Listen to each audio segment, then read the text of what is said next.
হালাল ভাবে ধনী হতে চাইলে সকাল বিকাল একটি দোয়া 7 বার পড়বেন। এটা আমার কথা নয়, নবীজি সাল্লাল্লাহু আলাইহি সাল্লাম নিজে জানিয়ে দিয়েছেন। আবু দাউদ শরীফের 1555 নম্বর হাদিস, খুবই চমৎকার একটি হাদিস।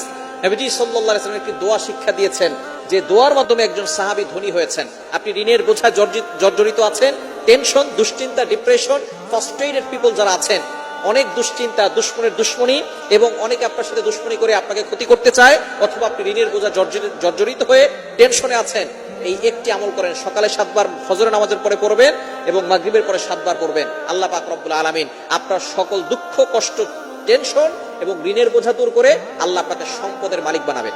এটা নবী সাল্লাল্লাহু আলাইহি ওয়াসাল্লাম নিজে বলে দিয়েছেন।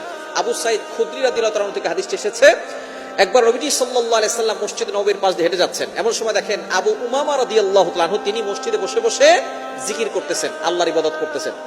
নবীজি সাল্লাল্লাহু আলাইহি সাল্লাম ডাক দিয়ে বললেন, ইয়া আবা উমামা, ও আবু উমামা, তুমি এখন মসজিদে কেন? এখন তো নামাজের সময় নয়। আবু উমামা রাদিয়াল্লাহু তাআলা আনহু দাঁড়িয়ে বললেন, ইয়া রাসূলুল্লাহ, ইয়া হাবিবাল্লাহ, দুশ্চিন্তা, ঋণের বোঝা, টেনশন, এগুলো আমাকে মসজিদে নিয়ে আসছে। সাহাবায়ে কেরাম যখনই টেনশনে পড়ে যেতেন তখন তারা মসজিদে চলে আসতেন, আর আমরা টেনশনে পড়ে গেলে, দুশ্চিন্তায় পড়ে গেলে আমরা মসজিদে নামাজ পড়তে যাই না, আরো মসজিদ থেকে বের হয়ে যায়, এমপির কাছে যায়, মন্ত্রীর কাছে যায়, মিনিস্টারের কাছে যায়। না না, বিপদে পড়ে, যখনই আপনি বিপদে পড়ে যাবেন সাথে সাথে আল্লাহর কাছে হাজির হয়ে যাবেন, আল্লাহ তাআলা সকল বিপদ থেকে আপনাকে উদ্ধার করে দিবেন।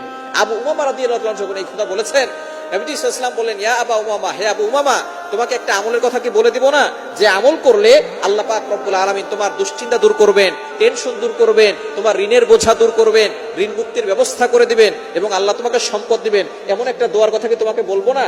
তখন সাহাবী বললেন, ইয়া রাসূলুল্লাহ, তাড়াতাড়ি বলেন, সেই দোয়াটার জন্যই তো আমি এখানে হাজির হয়ে গেছি।